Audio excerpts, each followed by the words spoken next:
Hey guys, and welcome to another episode of Nerds for Life SuperCoach. I'm your host Peter, and what a shit week last week was. And before we go into what to do next week and put last week behind us, I just want to say please make sure to subscribe if you're watching this on YouTube, or give us a subscription on Spotify too.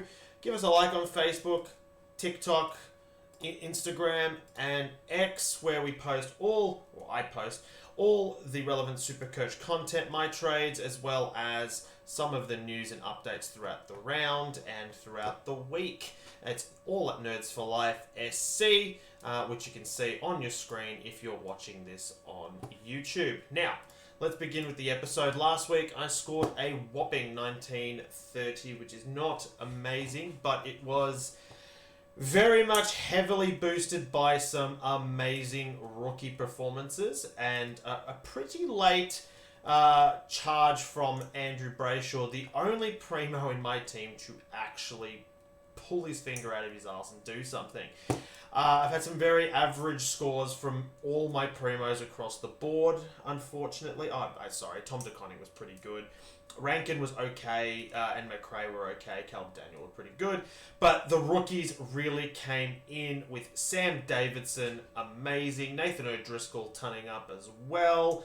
We also had Trainer score 90, Reed score 88. Honestly, all the rookies were on fire this week, and that really helped inflate my scores because I also had really poor performances from Sheasel, Neil, Rosie, Oliver.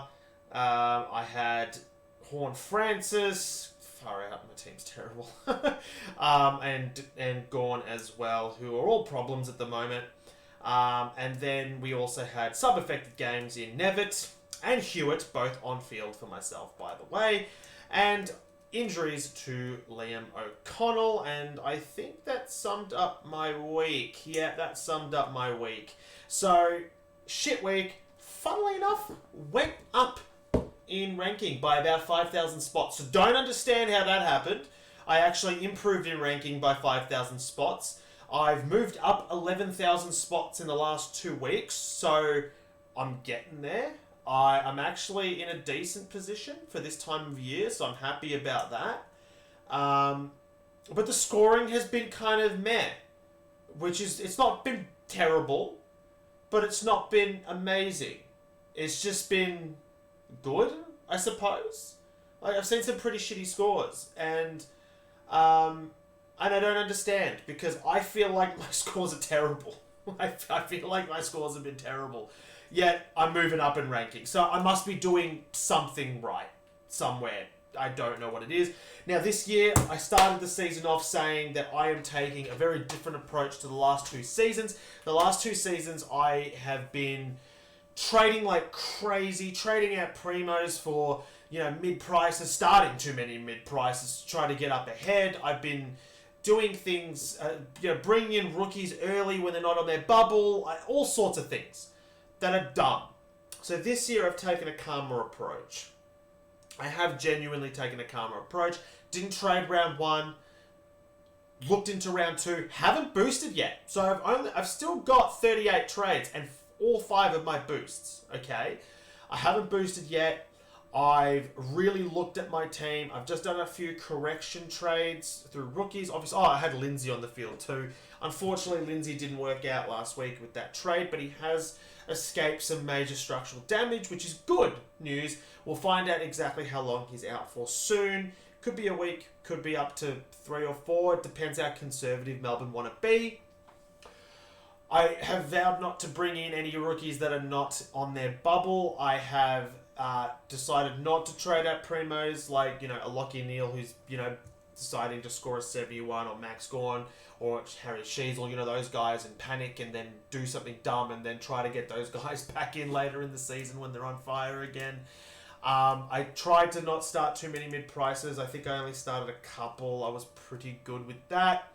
My biggest mistake was that I started Finn O'Sullivan instead of Nathan O'Driscoll. I had Nod in my team all year and went with Foss because of a role that he had in the practice match in 1 quarter, and someone convinced me to trade him in, and I traded out Nathan O'Driscoll. That was not his advice. That was just me making a decision that someone had to go. And fuck, I hate it. I am so upset that I did that. I am so upset that I did that. But it is what it is. That was my biggest mistake of the year, in my opinion. And now I need to make some moves. And I still don't plan on going crazy. But there are some moves to make. I want to go into the league winner. So this was the guys that did really well. Hang on, let's go to leagues. Yep, the overall. I'm sitting at 173rd. That's not great. Let's take a look. Okay, so this is the Nerds for Life group winner. I actually forgot to call out the group winner from last week, so I'm gonna do that now. So round 2, points scored was Adam's team Dingus with 2,105. Congratulations. Was it the same team that won in round 1? No, it wasn't. Okay, good. And then round 3 was Nank the Tank. Ryan's team with 2,146. Probably, what did he have? He had Sinclair as vice captain. Yeah, he did take it. He looped on Roberts. Fuck, he had Roberts off. He didn't have Roberts playing. Sheasel, Clark, Pryor, Trainer, Reed. So all the good defense. Actually, his defense is elite because he gets Bice this week as well. It's a really good position to be in. He started Dunkley instead of Neil. Tick.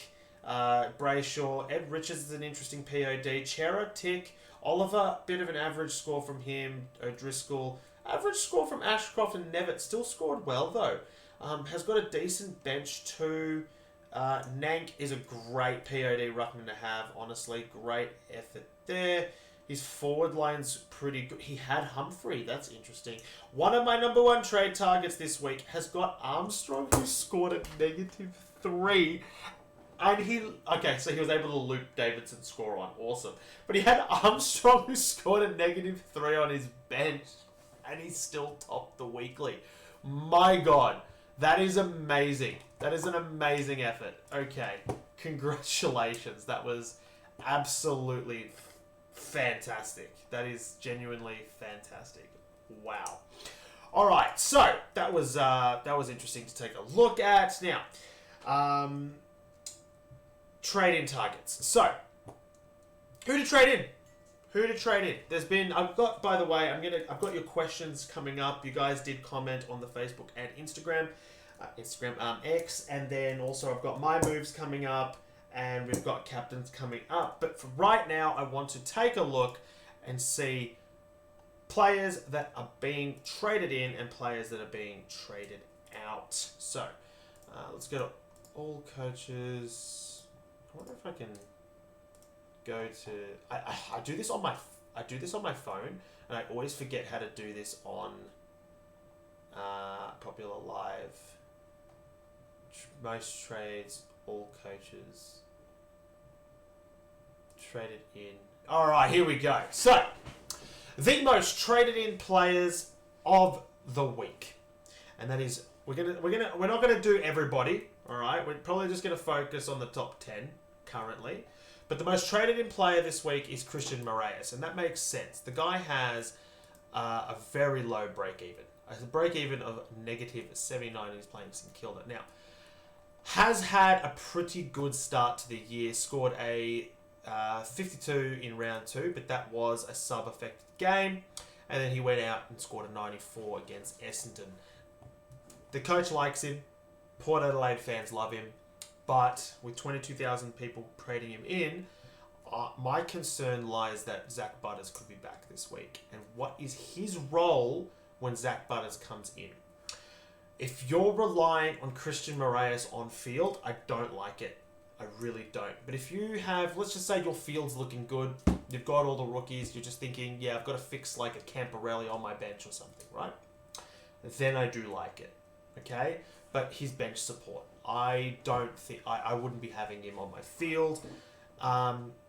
He does look very good. If he averages 60 points for the next like month, he can make 150k very easily. Now, the number one trade target for me personally is Riley Bice. Negative 81 break even. I know a lot of people did go early on him. He's 113,500. Did start the season also as the sub. Scored a 52 in round 1. Went 96 in round 2. Had an amazing game. And he's about to play North Melbourne in round 4 after a round 3 bye. Another player that should make 150 to 200k provided he stays in the team. 21,495 people have traded him in, so only slightly below Moraes, but I know that that's because a lot of people went early on Bice last week, or started him, which I should have done.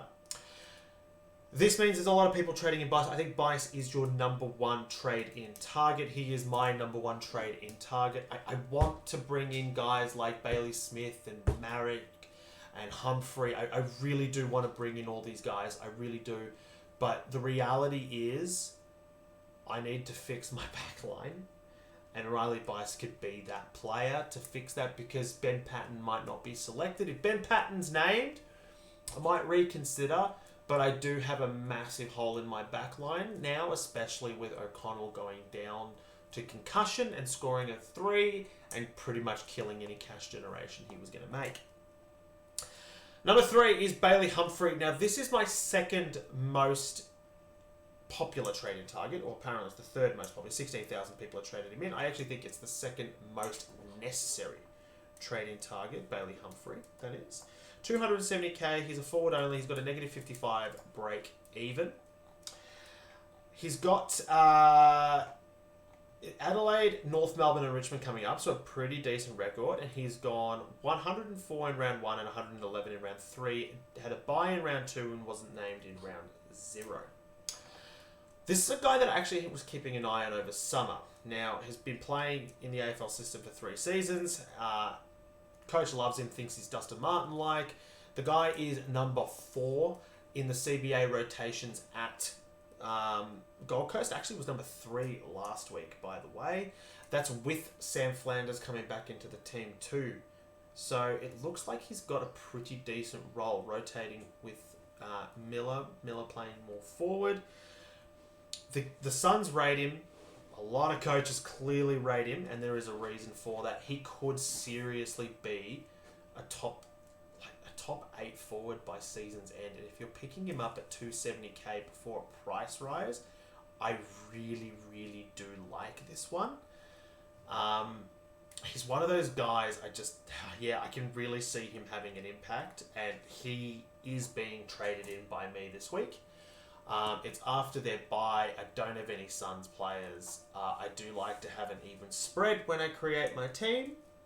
And yeah, at the moment, he's number 2 in my trade-in targets. For me, personally, these 2 are essentials. It's just what I do with my 3rd pick that I haven't quite decided just yet.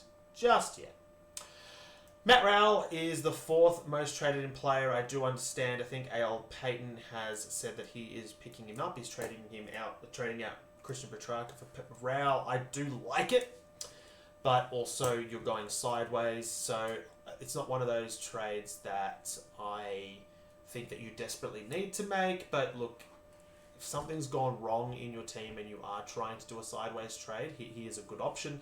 I do prefer Jack Sinclair, who has gone up 22k. Man, fuck, I was all over Sinclair all summer. I did a video about why Jack Sinclair should be in everybody's team at the start of the season. I didn't start him purely because of the hamstring injury. He didn't have a solid preseason. He didn't play in any of the practice matches. Was named round 1, and he scored okay in round 1. And it was one of those things where I thought, yeah, I'm going to pick the guys that actually have had a summer. And look, there's logic behind that, because Sam Walsh is in that same bucket. Didn't have a good summer, and he's not scoring great, right? Well, Sinclair has actually avoided that somehow and has managed to pull together a pretty good start to the season. But both had the same injury. Both had the same amount of time out. Both did not have any practice matches under their belt, yet one's gone nuts and the other one hasn't. So, look, I still stand by my decision, but he is someone that we must bring in. Bailey Smith, 389k. He's the one that I am really kind of wanting. I didn't want to trade out of Primo. I really didn't want to trade out of Primo, but I can turn Jason Horn-Francis into Bailey Smith. I can very easily turn Jason Horn-Francis into Bailey Smith. And that might be the way to go. I haven't used any boosts, so I can afford it. So it is something that I am genuinely considering. But it does mean that I'm going to trade out Jason Horn-Francis, who I'm not 100% sold on trading out just yet. With Zach Butters coming into the team, he should have more freedom. But then I am worried that he plays forward more because Port Adelaide's forward line is just not working at the moment. If you don't have Bailey Smith, I think you've got to get him in. I do want him.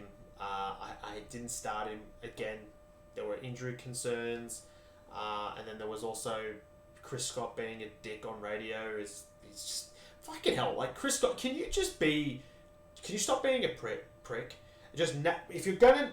Why do you take a player up all the way into state just to not name him? Just to make him as a late change? He was never going to play. Stop being a prick.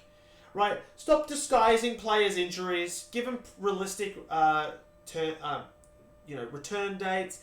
And then just stop being an asshole. And just tell them, if you're playing Bailey Smith in midfield, just say that you're playing Bailey Smith in the midfield. Why do you do this every season?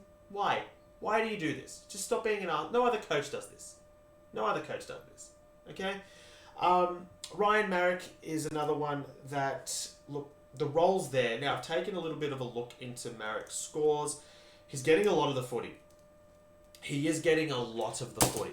He's got DPP, which I do like. He's got a negative 37 break-even, has had one price rise. I did like him better a week ago. Has had a really good score last week, 123, and that's when McGovern was out injured mid-game.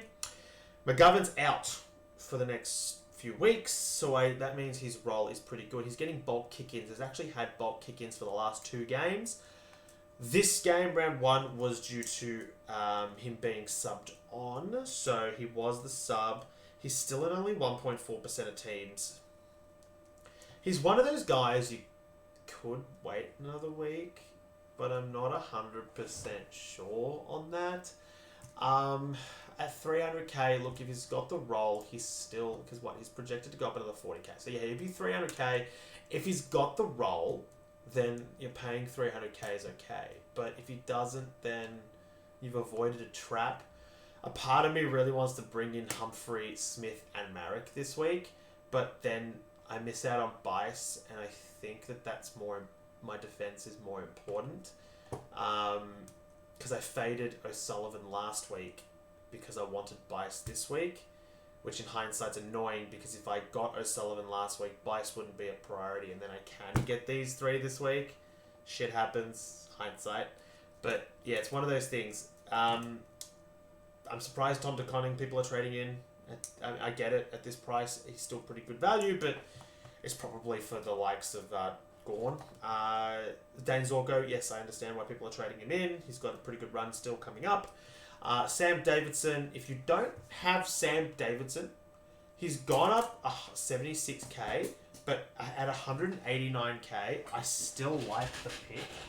I really do, because he's an on-field player. He's still projected to make 66k, and that's with a negative 88 break even. Like, he could still make another 150k, honestly. He's gone 39. That was a bad round 1. But remember, it was his first ever AFL game that he went 72 in a game which I actually thought that 72 was probably kind of weak of a score considering how well he played. And then 129 was obviously fantastic against the Blues.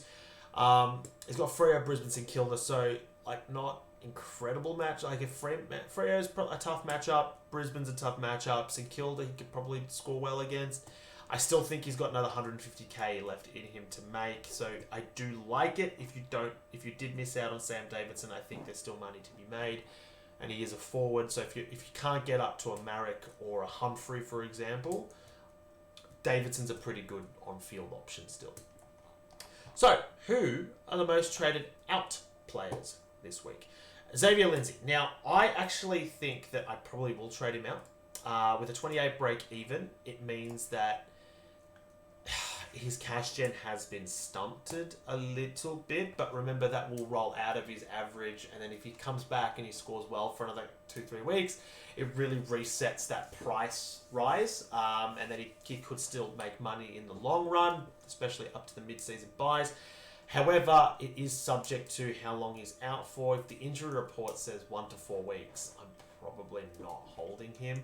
He's also my way of fixing my on-field scores through Humphrey, and I could do, because I'm considering Bice, Humphrey, Smith, but I can also trade out 3 rookies and get Bice, Humphrey, and like Moraes, for example, and just go for the cash gen option and just hold Jason Horne-Francis. I'm concerned now that with Butters coming back, Jason Horne-Francis potentially drifts forward more. This is why I'm considering trading him out. He's already dropped basically 41k, so I'm kind of pissed off about that. For now, the only primo that I think is worth talking about as a trade out is Jason Horne-Francis. That's it. No Harry Sheasels, no Max Gorns, no Lockie Neals. I don't agree with any of those trade outs at all. Brisbane still have a very good record coming up. You know, Harry Sheasel is getting the footy still. He's still looking okay. It will result in scoring soon. I'm sure of it. And Max Gorn, look, the role's still there. He's had a couple of tough weeks. His scoring is still not disgusting. But Horne-Francis is really kind of is. Isn't looking good. He's just not looking good. Let's see what happens. I haven't made a decision just yet on what I'm doing. James Leake needs to go. Didn't have the job security. 8,000 teams have already traded him out. Finn O'Sullivan's the 4th most traded out player. He made you $8,500. 7,330 coaches have traded him out. Get him the fuck out of your team, honestly. I am so pissed off I started Finn O'Sullivan. Ben Patton is, or Peyton, I don't know, is number 5 with 5,618. I actually think that he could still play. He could still come back into the team. And he's got defensive forward swing. He's a hold for me right now. He's a hold for me just to see what Sydney does. He could play this week. Sam DeConning, 5,000 coaches have traded him out. Fair enough. He got subs. That was the mid-pricer that failed. Sam Lawler, he's number 7. He is probably going for me. He's 220k. He's made a little bit of money. His break-evens are 47. He's got Brisbane coming up, as well as Fremantle and Gold Coast, which are tough midfields. And he's playing midfield, and he's not really doing well in the midfield. So I love the kid. I think he's going to be great in the long run. I'm going to take my 16.5k and go and turn him most likely into Bailey Humphrey. Matt Flynn's still being traded out as he should be. Harris Sheasel, I don't agree with. Yes, I'm upset that all my 600k players, I started 3 600k players this season. Harry Sheasel, Lockie Neal, and Max Gorn. And all 3 of them have just dumped money and have played kind of average, which is really frustrating to watch. Round 0, opening round has really pissed me off because I was never going to start Lockie Neal. The only reason I started Lockie Neal was because he didn't have a opening round bye. I really wanted to start Noah Anderson. I'm going to be honest, I would have preferred to start Noah or Anderson and have a player missing in round 2 than start Lockie Neal. I should have just done that because honestly, he's been shithouse. And also, the only reason I started Max Gorn was because Briggs got injured in opening round, and I thought that he was going to go nuts against O'Keefe. He did kind of okay against O'Keefe. Anyway, fuck it. Opening round, fuck you. Mitch Nevitt, number 10. I don't think trading him out is a necessity. Look, he could be sub again. That could suck. His break-evens are 30, but honestly, against Melbourne, if he's playing, let's just say he's not sub. Let's just say he's not sub. He could score an 80-plus game again. Honestly, he scored 20 points in a quarter. It's not terrible. It's really not terrible. I'm holding Nevitt. I still think there's a little bit of money to be made there, especially if he can get himself back into the midfield and not be sub. Another reason why I'm genuinely considering trading in Moraes, so not going all like the what's it called? All the mid prices. I mean, I could put Bailey Smith in the midfield still, I suppose. I don't know what I'm doing. I still don't know what I'm doing, but they're the options that I'm considering. Let's move on to questions. All right, so let's take a look. So I asked this morning, so there's probably not many questions. There are 2 questions on X. Let's take a look at X. Clemmy Fandango, track, hold or trade, low CBAs in a weird role. I think that he's a trade. Unfortunately, he doesn't have Petrarca. He's 523k, break even 153. Melbourne looks shit. He's gone 98, 78, 80. The role's not there, man. It's just not there. He does have Richmond and West Coast in round 7 and 8, but he did spud up against Richmond last year, if you recall. So Melbourne have to win eventually. It's probably going to be against either Essendon, Richmond, or West Coast. And I say or, as if like I doubt that he's going to score it well against all of them. Hopefully, to be honest, he stays as a forward, gets forward status, and we get him at 430k.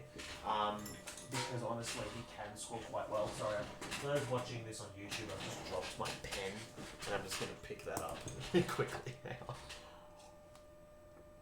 So that hopefully that answers your question there. Steve Smith, not the. I don't. This is not the Steve Smith that plays cricket. Rice for Pat. I'm assuming you mean Bice for Patton or Leak. Honestly, Leak. Because I think Patton will play eventually again. However, if Leak's named and Patton's not, then maybe just go with whoever's named. But if neither of them are named, Leak. Lower break even, and Patton probably has better job security than Leak does. They're the 2 questions on X. Let's go to Facebook. Let's take a quick lookity look at. There were. Oh, nice. Didn't get as many questions this week, but I didn't give it as long as last week either. Carl Lurch, Jaden Short, are we getting burnt to get mate? We got burnt. Well, not me, because Short was in my never again basket for a very, very long time. And there's a reason for that. Please trade out Jaden Short. Colt M. White, Tim English. I picked him. Surely he's got to go. Or got to. Surely he's got to. I'm assuming go. Or am I being too rash? Let's see. So, Timmy English. I don't think he's been doing quite well from memory, but I just want to see the exact numbers. Oh, he's dropped 41k. Break even to 127. A 58, a 113, and an 81. That is shit house. It's got Fremantle coming up too, and Luke Jackson's actually been playing very well. And then also Sean Darcy might be back this week. Then he's got Brisbane, and Darcy Fort actually did okay. St Kilda, Rod Marshall. Yeah, I think Tim English has got to go. I don't mind DeConning as a trade-in if you've gone English. If you haven't got Cherry, then go with that. I think that's. It's funny because I'm considering keeping in what's his name, Jason Horne-Francis, but that's because I can still see Horne-Francis being a top 6 forward if there's no good DPP entries, because there's no guarantee that we're going to get Petrarca. We have Petrarca on our list every year, and he somehow never makes it. There's no guarantee that we're ever going to have, Chad Warner. So hypothetically, we don't end up getting those 2 in our forward line. The top 6 forwards are probably Rankin, McRae, Daniel, Smith. At the moment, Simpkin. And let's be honest, probably Horne-Francis. But in saying that, Luke Jackson has been real good to start the season, so maybe he's a top 6 forward. Has already made 22k. He's got a decent run coming up. It started with a 91, 97, 165. I kind of wish that I started Luke Jackson instead of Jason Horne-Francis personally, that would have been a really good start. He's already averaging 117 for the year. So maybe Jason Horne-Francis is not a top 6 forward anymore. Maybe he's just not. Maybe we get Chad Warner and Christian Petrarca as well, and they push him out. If that's the case, then, you know, suddenly Jason Horne-Francis could be the 8th or 9th best forward in the competition, and you don't want that as your last forward. So this is why I'm considering trading Jason Horne-Francis, because I don't see him recovering to the point where he's a firm top 6, with potential DPP coming in, and then, you know, Luke Jackson starting on fire and Simpkin as well. He actually could be the 7th or 8th already by season's end without any DPP changes. And that's not amazing. Lucky Neal, I get it, I'm holding him, but his ceiling's amazing. Like, his ceiling's fantastic. I just want to show you, he's got Richmond this week. He's going to slaughter Richmond. Like, genuinely slaughter Richmond. Dogs, Collingwood, none of these teams tag. He's had the toughest tag in the competition round 1, which is James Jordan. He did pretty well against West Coast, and then he had a really heavy tag against Geelong as well, which, look, he scored a 71, which is not disgusting, but it's, like, not great either. After this, he's actually got a decent run. None of these teams tag. Like, look at that. He's got a tag-free run from rounds 4 to 10. So he's got the next, 7 games, a tag-free. None of these teams really have heavy tags. Then he's got, you know, Hawthorn and Essendon who have been tagging as well, and Adelaide is not really a tagging team, and then the Giants tag, and then he's got Geelong again, so he does have another tough month about mid-year, but then it really frees up again after that.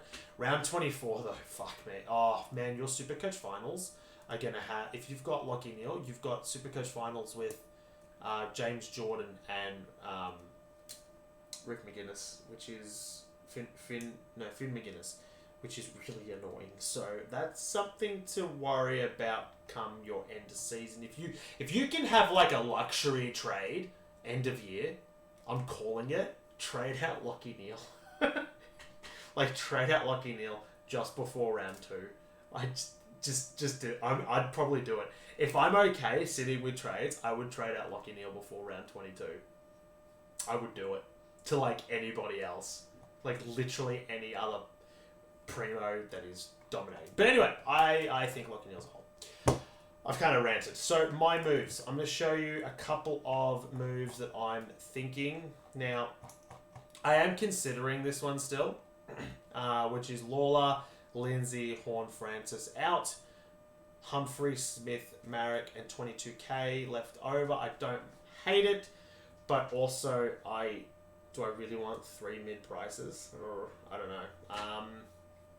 Feel like it could really kill my cash gen. Feel like I'm just bringing in 3 average players that I'm gonna have to trade out again. But like, I mean, you do that with rookies anyway when you trade people in. And then you've got, let's see, my other 2 options were Lawler, O'Connell, Lindsay for Humphrey, Bias, and Moraes, and then I have close to 75 grand available in the bank. Now, I don't hate this one because Humphrey will be my flex for Lawler. O'Connell's done, and Bice comes in, and Bice will be my Bice will be my this week he'll be my D6, but then he'll be on probably on field moving forward, and there's a good cash generation there. Lindsay's cash generation is stunted, but Moraes is about to take off, which I don't mind, and he will act as support on my bench because, I mean, I kind of need some support on my bench. If you've noticed, I've got a pretty thin bench. Hasty could play this week, Camporelli could play this week, but they also might not, so I could use some cash gen. The other option was Horne-Francis out, Lawler, O'Connell, Humphrey, Smith, and Bice, and then bank 100k. This is the one I'm more swaying toward. This is the one I'm more swaying toward. It does mean that I keep Lindsay, but Lindsay's not going up or down in price, so I could hold him and turn Lindsay into basically anyone next week with 100k left over. So I am seriously considering this because I feel like Horn, Francis, and Smith's end the season on roughly the same amount, but I'm saving myself 107k, which is literally this amount. It's just that, basically. Fixing the O'Connell mistake with Bice, and then Lawler, upgrade into Humphrey. Like, that's an upgrade. That's my first upgrade. That's a sideways, which is frustrating, and I really didn't want to do that this year, but it does help me in other areas. And I think this is probably my favorite. This is probably my favorite move of the week, personally. It's an improved on-field presence with Humphrey. It is probably, it's going sideways on probably a cheaper Horn Francis who's actually playing a little bit better, and I'm doing a rookie correction too for some cash generation. So Smith would be a keeper from this point forward, obviously, and I actually think Humphrey could potentially blossom into someone that you keep all the way up until his buy and then reassess at that point. So this is most likely what I'm doing. I like the cash that's being generated from it too, but also I love this one too because it means that I've got more cash generation. It does mean that I keep Jason Horn-Francis as well. It really comes down to what I think Jason Horn-Francis will do. So hypothetically, if Butters is named and Horn-Francis is named in a forward line, I'm probably trading him out. That will be the final call, and then I'll just go with this and then hope for the best because I think Bailey Smith goes well against Melbourne. Smith.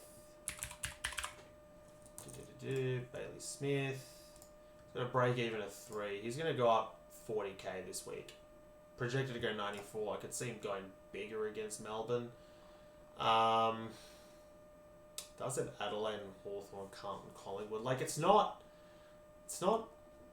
you could wait. He's got a good finish to the year. You could wait, actually. Tag then.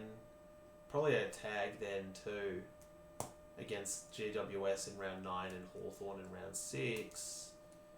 Melbourne, he should go big. It's one of those tough ones, actually. It's a tough one. It is a tough one. How's Horn Francis' scores coming up? So he's got St Kilda this week. Could do well, but then he's got Hawthorn and Sydney, who are tough midfields to score against. North, Dogs, Adelaide, Geelong. It's not great. He's actually already had the easy games and he hasn't scored well. It's concerning. It is very concerning. I don't know what to do. This one's a tough one because I don't think Smith's draw is great coming up. And Cook cop a tag. And I don't want to trade into tags. I just don't want to trade into tags. So I actually think the Moraes trade is the way to go. Which is this one. Yeah, I think this is the way to go based on that little research whilst live recording. So that's that. Now I want to go into captains this week. Now before I do go into captains, please make sure to subscribe. It's still not too late to join our group as well. I will give a shout out to the group winner every week. So do check that out. It's in the description below in both on both platforms that you're potentially listening or watching this on. And then also, Nerds for Life SC on Facebook, Instagram, Twitter, X, all of those things, and YouTube, Spotify, all of that. Now, captains and vice captains, Thursday, April 3rd, Collingwood versus Carlton. Carlton are terrible, and I can see them losing quite badly. But I think the best vice-captain choice of the round is coming from this game. I think TDK, his form has been too good to ignore. He's averaging a whopping 128.3 after 3 games. And Darcy Cameron actually does bleed points. Now, let's go to game day. I just want to see, AFL matches. I just want to see, piss off. Round 0. Go to Collingwood. This is a bad example because Briggs got injured. So let's ignore round 0. Round 1 was Port Adelaide, and they got slaughtered. Who played in the ruck? So Sweet scored a 90 in the ruck against Darcy Cameron. So that's overs for him. Then you've got round 2, and I believe he had Tim English, and that's when Tim English actually played his only good game of the season. It was, and he went 113, and his form's been very average. Darcy Cameron was actually on like 60 points at 3/4 time, had a huge last quarter to bump up his score as well. So, had a really bad game. I can see Tom De Koning absolutely destroying, genuinely absolutely destroying, what's his name, Darcy Cameron. Has De Koning played against Darcy Cameron before? Let's take a look. So Tom De Koning scored a 90 in round 8 last year, and I believe that was before he started going nuts though. Let's see. I just want to see, where was his season stats for let's see, round 9. Yeah, it was before he went nuts. He went nuts from rounds 11 to rounds 17 last year. Had that massive period, but he did. So this is, I think, when he still had a ruck split, was playing a lot of forward. So yeah, so you don't really have a good history against Darcy Cameron, like a reliable one. But based on his form, based on how others have performed against Darcy Cameron, I think that Tom De Koning has a big 130 plus game, and that's captain worthy, and I'd take it if it does happen, personally. Next Friday, April 4th, Geelong take on Melbourne. I don't like anyone from Melbourne because they're disgusting. But I do like one person from Geelong, and that is Bailey Smith. I know that I'm considering not bringing in Bailey Smith. I think Bailey Smith goes 120 plus in this game. But I just don't like Bailey Smith's next few games, which is why I might actually not trade into him. I think that I could still get him in the low 400s, the mid 400s in a few weeks' time. So maybe I just wait. Saturday, April 5th, Gold Coast take on Adelaide. I love Noah Anderson in this game. I think that he will be... I really want to get him in my team. I really want Noah Anderson in my team. Maybe I just go weird and I just trade out Jason Horne-Francis and just bring in Noah Anderson. Can I do that? Can I do that? Let's take a look. 534k. Alright, hear me out. Trade out Lawler. That's gonna do it. That is definitely gonna do it. Anderson. Alright. Let's see. Let's do the 179k in the kitty. It's pretty good. It's pretty good. And if I use a boost, this is what I'm doing. All right, hang on. If I use a boost, how do I make this work? Because I still want bias. Oh, I can still get rid of O'Connell. Oh, look at this. I get bias. Oh my god, maybe I do this. This is great. This is awesome. I need a forward though. 186k is so frustrating because I can't get... I wonder if I keep O'Connell. Hang on. Right? Keep O'Connell. And then... substitute Peyton, right? Substitute Peyton.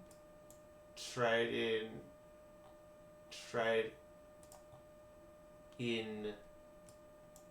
how do I trade in a defender? How do I trade in a defender? I want to trade out Lindsay. Why is it not coming up with the trade in button? Why is it not? It's not working. What the fuck's going on? Why is it not working? Why aren't you working?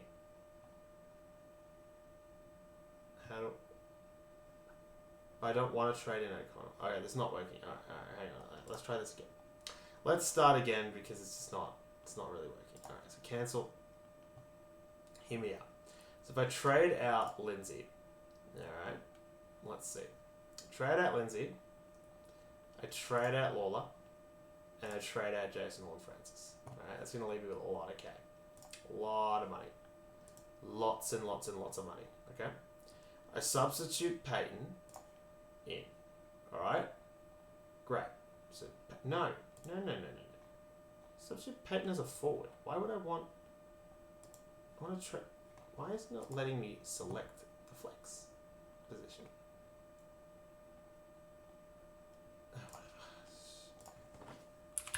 Let's get Bison. So that fixes up the back line. Still got money. Hear me out. I wonder if I can do this. Noah Anderson in the midfield. I'm still short. I'm still short to get Humphrey. That is annoying. Unless... Nah, I'm still too short. Nah, I can't do it. Well, that's disappointing. That is disappointing, isn't it? So I won't be doing this. I won't be doing this. Even though I think Noah Anderson goes pretty big. By the way, Anderson has had a really good start to the season. I was going to finish this. But at 574k, okay, he's got Adelaide, North Melbourne, and Richmond coming up. Alright. And he's got 136 and 109. Really, he does have Sydney after that, which is annoying. But, it's actually... I could see him doing very well. I would love to have Noah Anderson in my team. I would genuinely love to have Noah Anderson in my team. I think that he can score very well. Very, very well. Anyway, Noah Anderson, I think is a good captain option. Richmond versus Brisbane. I like Dunkley. I like Zorko. I do like Lockie Neal in this game too. North Melbourne take on Sydney. Anyone from the Swans, I like. If you have LDU, I expect LDU to dump a lot of cash because James Jordan is definitely going towards LDU. And hopefully not against Tony Shuvel. Sunday, we move on to the Giants take on the Eagles. I can see Finn Callahan coming back, bouncing back. Tom Green, having a really good game. Port Adelaide take on St Kilda. I can see Port bouncing back. It is at Adelaide Oval, and they play pretty well there. So let's see them. I think they'll bounce back against the Saints. If you're looking for a late captaincy option, let's just say you didn't have someone to captain in the Richmond-Brisbane game, or that was your VC and it didn't work, then I do like a Rosie for a bounce-back game against St Kilda. I really do. Then Fremantle, the Dockers take on the Dogs. I do like a Brayshaw in this game, as well as a Libba. And they're the captaincy choices for the week. I'll be back same time, same place next week, guys. Thanks for watching, and see you later.